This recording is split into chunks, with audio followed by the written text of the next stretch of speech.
Hello everybody and welcome back to another episode of Mind, Money, Soul, and today we're talking about the 3 S's of successful money management, and I'm going to break it down what that means because I made it up myself. Now, sometimes financial success starts with the basics, the absolute basics, the foundational stuff, and one of the most important elements of it is money management. To be successful with your finances, you have to be good at money management. You can't escape it, darlings. Now, if you don't know how to manage your money, or you're not confident in your own ability to budget, to stick to a spending plan, and you just don't know where your money is going, I'm telling you, it will be so hard to be successful with your money and to get to where you want to get to, because you have no data. You have no way of making a plan. It's like setting up a business and then being like, oh, I'm just going to throw shit at the wall and see what happens. Like, oh, where is your business expenses? I don't know. Where are you making your sales from? Don't ask me. Like, it's not going to be successful. Has to be the same with your personal finance. Obviously, we always all want to jump into the fun, shiny stuff, like investing and building wealth and saving and buying property. But if you struggle with money management and you start doing those things, it's going to be even more stressful, because then you're going to have things that's going on and you're like, I don't even know if I can afford this. I don't know what impact this is having on my finances. I don't really know what I'm doing. And you're just going to feel even more stressed. And then when you get stressed or you get overwhelmed, what are you going to do? You're going to emotional spend. Then you're going to spend more on things you don't even want mindlessly. It's going to make you feel shit because you've put your happiness externally of you, and that's not going to help anybody. So let's avoid that. So let's talk about the 3 S's of successful money management. Now, I like to call it a spending plan instead of a budget because it feels better for me and for you. But the key thing is you have to know first what you have coming in. What money have you got coming in each month? If you're a 9-to-5er, it's pretty easy because it's usually set at the same amount. If you are self-employed or a freelancer or a contractor and you don't know what you're getting, you want to try and work out what the average is or what the lowest potential is that you're going to get so that you can budget accordingly. Now, once you have this, you want to break your expenses down into 3 main categories: survival, spending, and success. The 3 S's. And I'm going to break down what each of those are. Now, if you have my monthly spending planner or my annual spending planner, you know that I break it down into fixed expenses, variable expenses, debt, and then financial goals. But essentially, your fixed expenses are the bills and the direct debits you have, and your variable expenses are the things that you spend throughout the month that cost different amounts, right? But some of them are survival things and some of them are spending things. So for example, a fixed cost that is a survival thing is going to be like your rent, your mortgage, your phone bill, your internet, your electricity. They're things that you need to survive, but they come out at a set month, on a set date, at a set amount. So it's a fixed. But things that you would spend on your survival that are actually a variable expense are going to be your groceries, your travel, the things that, like, you need those things to survive, but you just don't always know how much they're going to be. They might change each month. Now, same example when it comes to spending. A fixed expense that's actually just general spending is Netflix, Amazon Prime, Disney Plus, all of those subscriptions that you are signed up to, that you have made a commitment to pay and you know how much they're coming out as, but you don't need them to survive. It's a choice to spend money on them. And then at the same time, variable spending that is actually for spending, just spending, is things like eating out with your friends and buying clothes and makeup and doing things for your hobbies. They are things that you spend money on every month. You don't know how much they're coming out. You don't know when you're going to spend them. You just know you are, probably.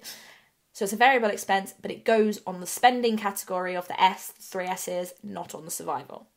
So, all of this being said, if you have my monthly or my annual spending planner, you can still choose to break it down by fixed, variable, and debt and goals, but you could have a separate spreadsheet tab that breaks down where does my expenses go, what falls into survival, spending, and success. If you don't have my spending planner, don't worry, great. You should download it. I don't know why you don't have it. So let's look at it this way. Okay, survival. Survival are the things in life that you have to spend money on to survive. So like I said, it is going to be fixed expenses like rent, electricity, internet, car insurance. And then the things that change cost every single month that you still have to spend money on. Weekly food shop, petrol, travel, medication. This is survival. So all of these costs that add up together, this is how much it costs to be you at a basic level. This is how much you need to make as a minimum to be able to survive. Not to be able to enjoy your life, not be able to have any kind of savings or investments, but literally just afford to live. And this is usually what we base our emergency fund number off, because if you ever had to live off your emergency fund, you're not going to be getting all the frills and drills and all the funny little fancy things that you need to have a good time, because you're like, I'm just trying to survive right now. It's hard out here. So that is survival. That's the first S. Second S is, what do you want to spend your money on to enjoy your life after your bills have come out? Now, like I mentioned, this might be fixed expenses and subscriptions like the Netflix, the Spotify, etc. But it also could be things such as eating out, hobbies, beauty products, all of the things I've already mentioned. So it's just the things that you spend money on in the now to enjoy in the now to get enjoyment out of your money. How many times do I want to say enjoyment? Like, I'm a big believer that money is there. You aren't put on this earth just to pay your bills. So you want more than just survival money. But you also weren't put on this earth just to save and invest for retirement so that you can then get old and enjoy your money for like 20 years. Life is about experiences and enjoying yourself. And it's like, if you're not spending your money and enjoying it, what's the point? What is the point? Far too many people save for the future and invest for the future for like retirement and like 20, 30, 40 years down the line and don't enjoy their money in the now. And the issue with that, and I've read this in a book that I'm reading recently called Die with Zero, is you don't have any life experiences and you don't get to experience memory dividends. So when you have an experience, let's say you go to a concert, you go on a holiday, you do something fun, you buy something that really brings you loads of joy, not only do you get the enjoyment of the experience itself, but you then get to reshare and relive those memories. So you're in the pub and you're having chat with your mates and going, oh, you never guess what I did? And you're all laughing. You go on your phone and you look at some videos and it makes you feel a certain way. Each time you get to do that after the initial experience, you are getting to enjoy that experience again. So when you spend your money, you are getting something called memory dividends because you're getting to enjoy what you spent your money on over and over again. And that's why it's good to be conscious about what you're spending your money on, because then you're actually going, this is something I want, this is something that brings me joy, and I get to experience that multiple times over. So spending is very important. However, if you just spend all of it and you have nothing for success, then you're going to be living paycheck to paycheck and you're never going to be able to get to do the really big life experiences that you really want. So the last S is success. What money do you want to put towards your financial future success? Whether that is getting debt-free, whether that is creating financial independence through investing, whether that is saving for an emergency fund or your next big holiday or whatever it is, what is that you are working towards? So this is your goals. Now, success is essentially about making financial progress.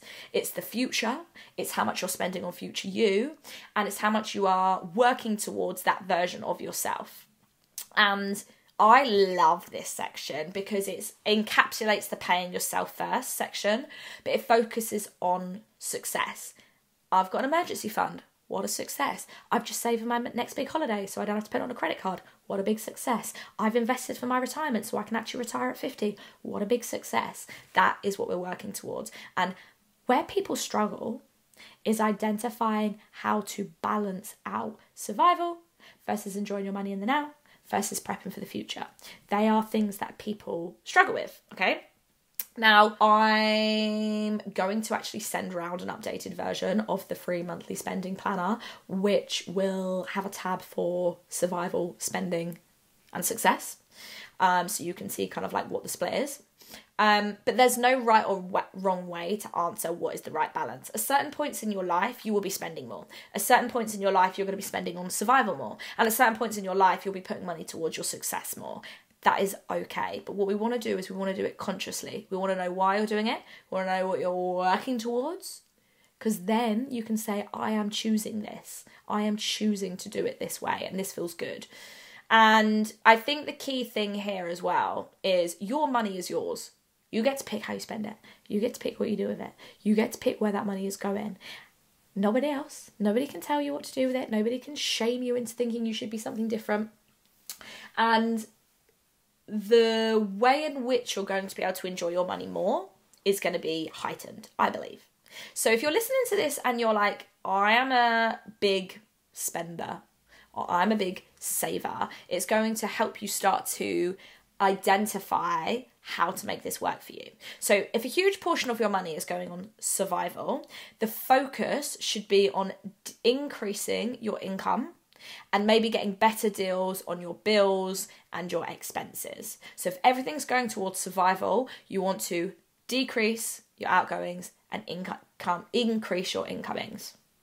Now, if a huge portion of your money is going towards spending in the now, yes, you're going to be having a fun time, but you're never going to be able to break out of the cycle of living paycheck to paycheck, and you're going to forever be working until you're old. So it's really important to acknowledge how much you're spending, and you probably want to look to put a bit more towards saving.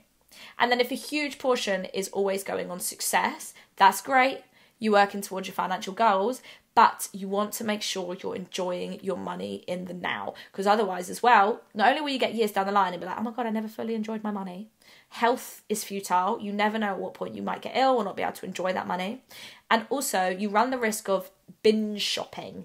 So you're like, save. And then suddenly you're like, I just want to spend some money. And then you go and spend loads of money. You go crazy, maybe dip into your savings and you undo all your financial progress. What's the point? That's what we want to avoid. So this method of the 3 S's of successful money management is going to allow you to help create that balance that's right for you. So hopefully you found this useful. I don't know why I'm talking like this. Hopefully you found that useful, and please do share with anybody you think would also find it useful. Thank you so much for tuning in, and I will see you all next week.